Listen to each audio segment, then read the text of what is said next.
প্রিয় মা ও বোনেরা, আজ আমি একজন বন্দি মায়ের সন্তান হিসাবে আপনাদের সামনে উপস্থিত হয়েছি।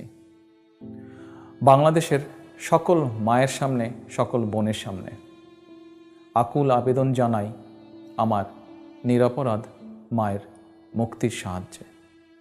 জি, আমি সেই খালেদা জিয়ার কথা বলছি, যে খালেদা জিয়া এই দেশের মেয়েদের জন্য বিনামূল্যে শিক্ষার ব্যবস্থা করেছিলেন। আজ এই মানুষটি বিনা দোষে বন্দী।